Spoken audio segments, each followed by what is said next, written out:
ביאת משיחנו ינהי קהילתנו כולם יוצאים לקראתו לעזיז רבי דאגון ביתו אשרי כל משפחת ביתו כל אחד הוא איתו מקובלת תפילתו לפני אלוקים אשרי משפחת Shalom Bacha, Birshut Marav Rabota et la permission d'Hachem, j'espère que vous allez bien. Vous savez très bien que quelle est la raison pourquoi on pleure la destruction de Beth Amikdash? C'est parce que les deux temples ont été détruits pour des raisons différentes. Le premier temple a été détruit à Tisha B'Av parce que les Juifs n'ont pas étudié la Torah. Ils n'ont pas respecté mitzvot, ils n'ont pas respecté Shabbat. Alors quand Baruch Hu a dit, bon, s'il n'y a pas de respect de la Torah, il n'y a rien à faire avec vous. Alors c'est pas la peine que je reste avec vous. Le lieu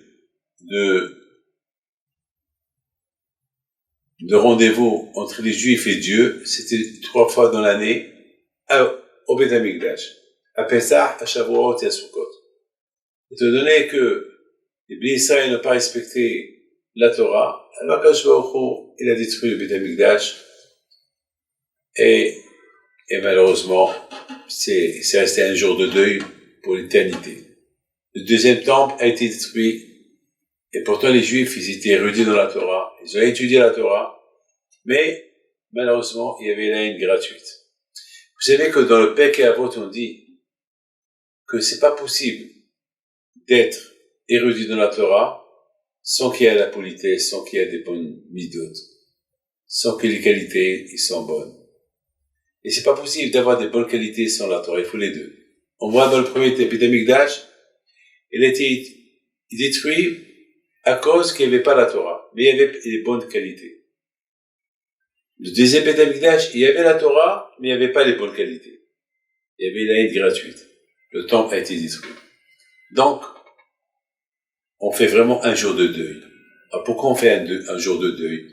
On se soit par terre, on mange pas la viande, on jeûne, comme si on a perdu un père et une mère. Et de la même façon que lorsque on perd un parent, on n'a pas le droit d'étudier la Torah, on prend 7 jours de deuil. Alors, de même pour le temple, le Beth Amikdash, il a l'équivalent d'un deuil comme si on a perdu un parent. On n'a pas le droit d'étudier la Torah, on se soit par terre, on ne mange pas, mais le deuil, il est que d'un jour, pas plus. Pourquoi? Parce qu'on a toujours l'espoir que Mashiach va venir. Vous savez que le jour de Tisha B'Av, ça s'appelle un jour férié, comme Pesach. Pesach, ça s'appelle Hag, Moed. Sukkot, ça s'appelle Hag, un jour de fête. Et Tisha B'Av, ça s'appelle un jour de fête. C'est étonnant. Ça devait être un jour de deuil, c'est pas un jour de fête. C'est écrit Kara Alay Moed. Quand j'aurais appelé le jour de Tisha B'Av, le jour de deuil, Hachem l'a appelé le jour de fête. Pourquoi? Parce que Mashiach peut venir. Donc Mashiach peut venir. C'est pour ça qu'on l'appelle un jour férié. Parce que c'est vrai, on fait le deuil, mais peut-être, justement parce qu'on fait Teshuvah, et on fait un deuil pour la destruction du Beth Amikdash, on demande à Akadosh Baruch Hu de reconstruire le Beth Amikdash, peut-être Akadosh Baruch Hu le même jour peut nous apporter Mashiach. Donc on va continuer le jour de Tisha B'Av, on va le continuer comme un jour de fête. Alors, Rabotai, vous avez bien compris pourquoi on fait Tisha B'Av. À cause par rapport à la destruction du premier temple, du deuxième temple, on n'a pas le droit d'être heureux, d'être content.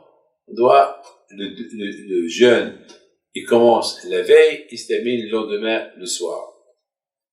Et avec toujours l'espoir que peut-être, si Dieu veut, Mashiach, il vient. Le Beth Amikdash, il nous donne l'espoir. Le fait qu'on pleure le Beth Amikdash, il nous donne l'espoir de le revoir construit. Il n'y a pas un jour qu'on ne se rappelle pas du Beth Amikdash. Alors, mes amis, je voudrais vous raconter une histoire. Il y avait une fois un rabbin qui a parlé les événements qui vont se passer avant la venue de Mashiach. il va y avoir des guerres, et il va y avoir des guerres, des guerres civiles, et il va y avoir la terre, elle va chauffer, il va y avoir plein de choses. Mais il a dit, mais ça vaut la peine, toutes ces souffrances-là, parce que on va voir Mashiach. Lorsque Mashiach, il va venir, il va avoir l'abondance, il va avoir la paix, il va avoir la joie, il n'y aura pas de guerre, il y aura la richesse, on va découvrir Dieu, il y aura la tranquillité, il y aura la prospérité, il n'y aura pas de jalousie, tout ça va être super, super de super. Alors quelqu'un lui a dit, et quand ça va arriver tout ça, et le rabbin lui répond, eh ben, tu sais que pour être rassasié, pour bien manger, il faut avoir faim. On va passer beaucoup des souffrances, et après, on va voir le bonheur. Il lui dit, et quand, d'après vous, monsieur le rabbin, Mashiach, il va venir, il a dit, eh ben, tu sais quoi? C'est imminent. C'est imminent. La Emouna, je crois en Dieu, je crois en Mashiach, ça peut venir maintenant. Il dit, alors ça veut dire que s'il vient maintenant, il va avoir toutes ces guerres, il va avoir la peur et tout, et après il va venir les beaux moments. Il dit oui. Il dit, monsieur le rabbin, encore une fois, pouvez-vous me dire quand Mashiach il va venir? Il dit, ben c'est imminent. Il dit, c'est imminent, quoi? Quand? Il dit, ben peut-être maintenant. Il dit, est-ce qu'il peut pas attendre un peu, quelques années encore? Il dit, pourquoi tu veux qu'il attende? Il dit, parce que je viens de construire une belle villa sur la Côte d'Azur, et je viens de construire une piscine, que j'en profite un peu de la villa, que j'en profite un peu de mon argent, et après, monsieur Mashiach, il va venir, il vient. Mashiach, mes amis, ça c'est une histoire. Je sais pas si elle est vraie ou pas, c'est une anecdote, une histoire. Mais c'est une histoire que, malheureusement, elle nous perturbe tous. Pourquoi? Parce que beaucoup des fois, lorsqu'on dit à quelqu'un, tu sais, Mashiach, il va venir, on parle de Mashiach. Pourquoi il y a ce dites-moi pourquoi. À l'époque, lorsqu'on entendait Mashiach, waouh, waouh, waouh. Aujourd'hui, on dirait qu'on s'affaiblit de la venue de Mashiach. Parce que mes amis, lorsque on vit, on est trop matérialiste. Alors, le matériel il nous déroule de la vérité. Et pourtant, les plaisirs de Mashiach, lorsqu'il va venir, ils sont un milliard de fois plus importants que le matériel que nous sommes en train de goûter aujourd'hui. Mais, si Dieu veut, que Dieu fasse qu'on comprend, que Dieu fasse qu'on verra tous, Mashiach venir, mais, sans souffrance. Ça y est. Il viendra avec un cigare, si Dieu veut, sur un bon cheval blanc, nous délivrer vers Hachem. Que le bon Dieu protège jamais le création. Et à la venue de Mashiach, et à bientôt. On se voit tous à Jérusalem.